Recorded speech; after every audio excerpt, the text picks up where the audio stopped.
The waitress froze upon seeing her childhood photo on a chalkboard in the luxurious mansion. The mansion stood like a monument to power and excess, its sprawling gardens perfectly manicured and glowing under the warm light of an autumn evening. Rachel adjusted her plain white apron, feeling acutely out of place among the glittering guests. Working as a server for these wealthy elites wasn't glamorous, but it paid well enough to keep her afloat. Balancing a tray of champagne flutes, she weaved through the crowded ballroom. Conversations buzzed around her, filled with discussions of business mergers, vacations in Monaco, and the latest designer trends. The Scott family was hosting this charity gala, and everyone who mattered was there, all basking in their own self-importance. Rachel, on the other hand, kept her head down, counting the hours until she could leave. But fate had other plans. Later in the evening, during a brief lull in her duties, Rachel slipped into one of the quieter hallways, seeking a moment to breathe. The stark contrast between the opulent decor and her modest upbringing struck her again. Marble floors gleamed under crystal chandeliers, and portraits of stern-looking ancestors adorned the walls. As she wandered, her gaze landed on something that made her breath hitch. A photo. It wasn't just any photo, it was a picture of her. A much younger version of herself, no more than 4 years old, sitting in the arms of a woman whose face she didn't recognize, but who looked vaguely familiar. The golden frame and the ornate background screamed wealth, a world far removed from the foster homes Rachel had grown up in. Her pulse quickened. How was this possible? She stepped closer, studying the image as if it might offer answers. The woman in the photo had warm, kind eyes and a soft smile that stirred something deep within Rachel. But no matter how hard she tried to place her, the memory wouldn't come. "Can I help you with something?" A voice interrupted her thoughts, sharp and suspicious. Rachel spun around to find an older man in a tailored suit, a butler perhaps, watching her intently. His silver hair and stiff posture gave him an air of authority, and Rachel instantly felt like a trespasser. I just got lost," she stammered, her cheeks flushing. She gestured vaguely toward the photograph. "I couldn't help but notice this. It looks familiar." The man's expression faltered just for a second, but enough for Rachel to notice. "That's a private family photo," he said curtly. "You should return to the event." Before she could press further, he stepped forward, his body language firm and unyielding. Rachel took the hint and backed away, her mind racing with questions. She returned to the ballroom, but the image of the photograph stayed with her, haunting her like a ghost from a past she didn't remember. That night, Rachel couldn't sleep. The photo was burned into her memory, and every logical explanation she tried to come up with fell flat. Her parents, the ones who raised her, had always been vague about her adoption. "It was a closed case," they'd said. "We don't know much about your birth family." But now Rachel wondered if that was the whole truth. Why would a picture of her, a girl from a working-class background, be in the home of one of the wealthiest families in the country? The Scotts weren't just rich, they were a dynasty, their name synonymous with influence and power. The thought unsettled her. By morning, Rachel had made up her mind. She needed answers. She didn't know where this path would lead her, but one thing was clear. Her past wasn't as buried as she thought, and the Scott mansion held secrets she couldn't ignore. Little did she know, uncovering those secrets would change her life forever. The next few days were a blur of obsessive curiosity. Rachel couldn't get the photograph out of her mind.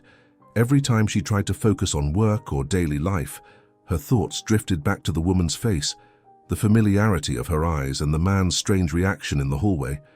Something didn't add up, and Rachel's need for answers grew stronger with each passing moment. Determined, she began to dig. The first place Rachel turned was the internet. She typed Scott family history into the search bar, and pages of articles, photos, and interviews flooded her screen. The Scott family was a towering figure in the country's elite circles, their fortunes stemming from a combination of old money and shrewd business ventures. Rachel scrolled through photos of charity galas, political fundraisers, and lavish weddings. Rebecca and Alexander Scott, the previous heads of the family, had died in a tragic car accident nearly 2 decades ago, leaving behind their fortune and legacy. Rachel frowned as she clicked on an article about the accident. The details were suspiciously sparse. A single-car collision late at night, no witnesses and no further investigation. Her eyes landed on a picture of Rebecca Scott, and her breath caught. The woman in the photo was the same woman from the picture in the hallway. Her heart pounded as she scanned the article, hoping to find something, anything that might connect the dots. But there was nothing beyond the glowing descriptions of Rebecca's charitable work and Alexander's business acumen. Frustrated, Rachel leaned back in her chair. Could this really be a coincidence? The resemblance was too strong, and her gut told her she was onto something. She decided to take a bolder step. 2 nights later, Rachel returned to the Scott mansion. Another event was being hosted, and as an employee she had easy access. This time she wasn't just serving drinks, she was searching for clues. During a break, she found herself in the mansion's library, a sprawling room lined with shelves of leather-bound books and heirlooms. Her hands shook slightly as she began to search. Behind a shelf of books, she found what looked like a ledger. Flipping through its pages, she discovered notes about family finances and old letters, some addressed to Rebecca Scott. Among them was a faded photograph of Rebecca holding a baby girl. The handwriting on the back read, "Rachel, 6 months old." Her stomach dropped. It wasn't just a suspicion anymore, she was connected to the Scotts. But how? Looking for something? A voice startled her. She turned to see the same man from before, the butler who had caught her in the hallway. His expression was unreadable, but his eyes held something new, concern, maybe even guilt. I found this," she said, holding up the photograph. She didn't bother lying. It was clear she'd been caught. "That's me, isn't it?" The man hesitated, his gaze flickering to the door before he stepped closer. "You shouldn't be here," he said in a low voice. But then, after a long pause, he added, "You deserve to know the truth." Rachel's heart raced as the man glanced around, ensuring they were alone.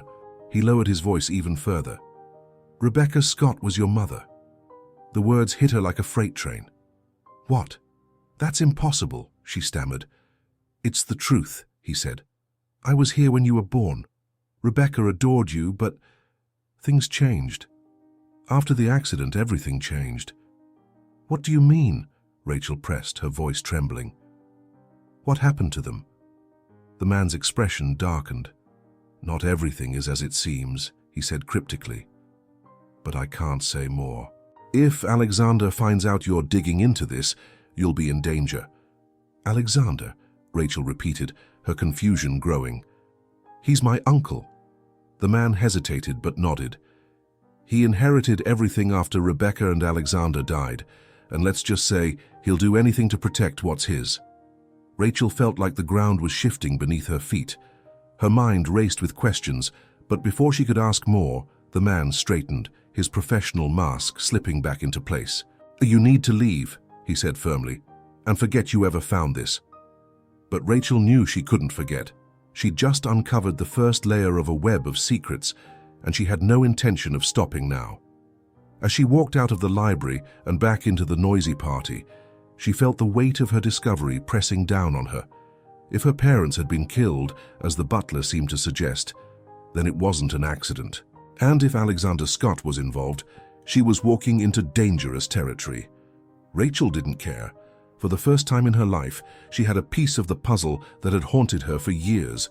She was part of the Scott family, a truth that terrified and empowered her in equal measure. She would find the rest of the answers, no matter the cost. Rachel couldn't shake the man's words from her mind. Rebecca Scott was your mother. After the accident, everything changed. They haunted her like a drumbeat, driving her deeper into the mystery surrounding her identity. She had spent years wondering about her birth parents, but now that the answers were within reach, the reality felt far more sinister than she'd imagined. She knew she couldn't stop now. What had begun as a faint curiosity had transformed into an unrelenting need to uncover the truth. Rachel's next lead came unexpectedly. While reviewing online articles about the Scott family, she stumbled upon a mention of a private clinic, Evergreen Heights, known for treating high-profile patients with discretion. The article was innocuous, a mention in a fluff piece about the family's charitable donations, But Rachel's instincts told her this was worth investigating. Using some of her modest savings, she rented a car and drove out to the clinic, a secluded estate nestled in the woods about 2 hours outside the city. The imposing gates and tall hedges gave it the look of a fortress. Rachel parked nearby, her heart pounding as she rehearsed her story. She'd pretend to be visiting a family member, she decided, and hope no one pressed her for details. At the reception desk, a woman in a crisp white uniform greeted her with a practiced smile. "How can I help you?" "I'm here to visit a relative," Rachel said, keeping her tone casual. "Rebecca Scott." The receptionist's expression didn't waver, but Rachel caught the subtle shift in her posture. "I'm sorry," she said smoothly. "We don't have anyone here by that name." Rachel's stomach sank. She hadn't prepared for this. "Are you sure? Maybe it's under a different name. She's been here for a long time." "I'm afraid I can't give out any information about our patients," the woman replied, her tone firmer now. "If you'd like to leave your contact details, I can have someone reach out." Rachel nodded, pretending to comply, but her mind was racing. The woman's reaction had told her enough. Rebecca was here, or at least the staff knew who she was. She needed another way in. Rachel waited until nightfall, then circled the clinic's perimeter, searching for an entry point. The estate was well guarded, with cameras mounted along the fences and security lights sweeping the grounds. But Rachel had always been resourceful. Years of scraping by in underpaid jobs had taught her how to adapt. She found a weak spot where the fence dipped near a cluster of trees and slipped through, holding her breath as she crept toward the main building. The cool night air stung her cheeks, and the silence was punctuated only by the occasional rustle of leaves. Inside, the building was eerily quiet. Rachel moved cautiously, her sneakers barely making a sound on the polished floors. She had no idea where to go, but her instincts urged her forward. Eventually, she found herself in a long hallway lined with closed doors. A faint noise caught her attention, a soft, rhythmic hum, like someone humming a lullaby. Following the sound, she stopped outside a door marked with a simple number, 314. She pushed it open slowly.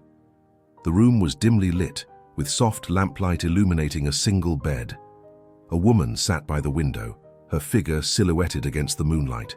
Her hair, streaked with grey, was pulled back in a loose braid. Rachel's breath caught in her throat. "Rebecca," she whispered, her voice trembling. The woman turned, her eyes wide with surprise. For a moment, she stared at Rachel as though trying to place her. Then her face softened into a faint, puzzled smile. "Do I know you?"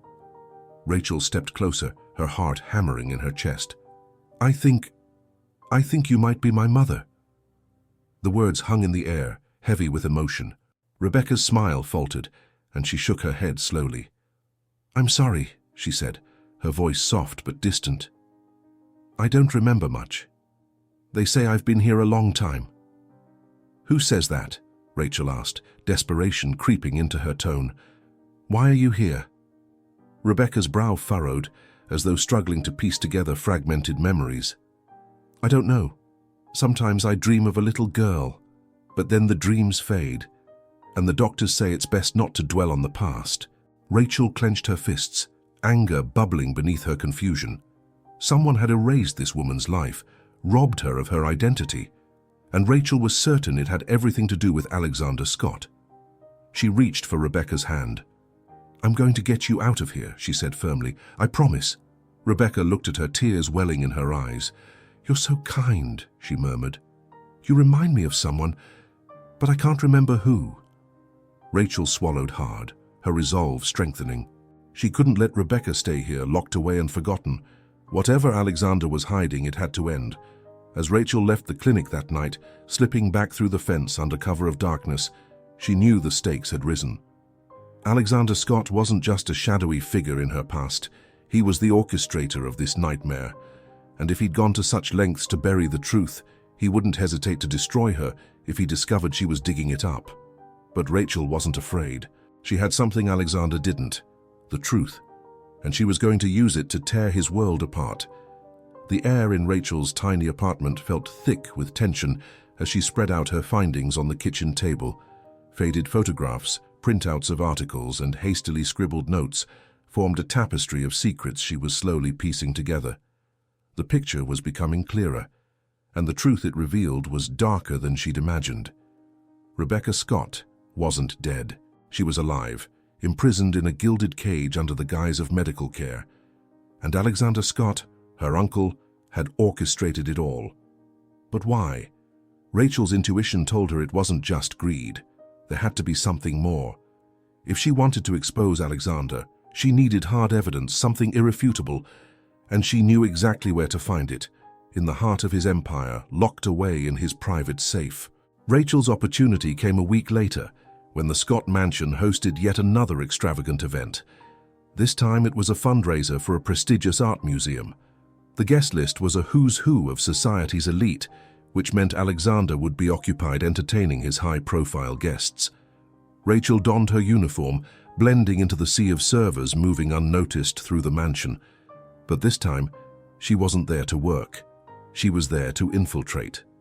She'd overheard staff gossip about Alexander's office, located in a private wing of the house. The door was protected by a keycard lock, but Rachel had already prepared for that. During her previous shifts, she'd swiped a spare card from an unsuspecting colleague. It was risky, but she'd had no choice. As the party raged on downstairs, Rachel slipped away, making her way to the private wing. The hallways were eerily quiet, the distant hum of laughter and music fading behind her. She found the office easily enough, a heavy oak door with a sleek keypad beside it. Her hands shook as she swiped the card. The lock clicked open, and Rachel pushed the door ajar, slipping inside. Alexander's office was exactly what she expected, cold, calculated, and imposing. The walls were lined with bookshelves, but there was no warmth to the room. Everything about it screamed power. In the center of the room stood a massive desk, and behind it a locked cabinet that Rachel instinctively knew held the safe. She hurried to the cabinet and tugged at the handle. It didn't budge. Of course, it was locked, but Rachel had come prepared. From her pocket, she pulled a set of improvised tools, things she'd learned to use during her teenage years when scraping by in the foster system had meant learning some less-than-legal skills. Her heart pounded as she worked on the lock, the minutes stretching into what felt like hours. Finally, with a satisfying click, it swung open to reveal the safe. The safe itself had a keypad, and Rachel felt a pang of doubt. How could she guess the code? But then she remembered the butler's words, "Alexander will do anything to protect what's his." She tried a few obvious combinations, his birthday, the date of Rebecca's accident. Nothing worked. Frustrated, she took a deep breath, thinking back to the articles she'd read about the family. Then it hit her, the date of the Scott Empire's founding. It was a long shot, but worth trying. She entered the numbers, the safe beeped, and the door clicked open. Inside, Rachel found a trove of incriminating documents, contracts, financial records, and most damning of all, a signed order for Rebecca's transfer to Evergreen Heights. It was all there, proof of Alexander's machinations, his theft of the Scott fortune, and his involvement in the cover-up of Rebecca's fate. Among the papers, Rachel also found a series of emails that confirmed her darkest suspicion.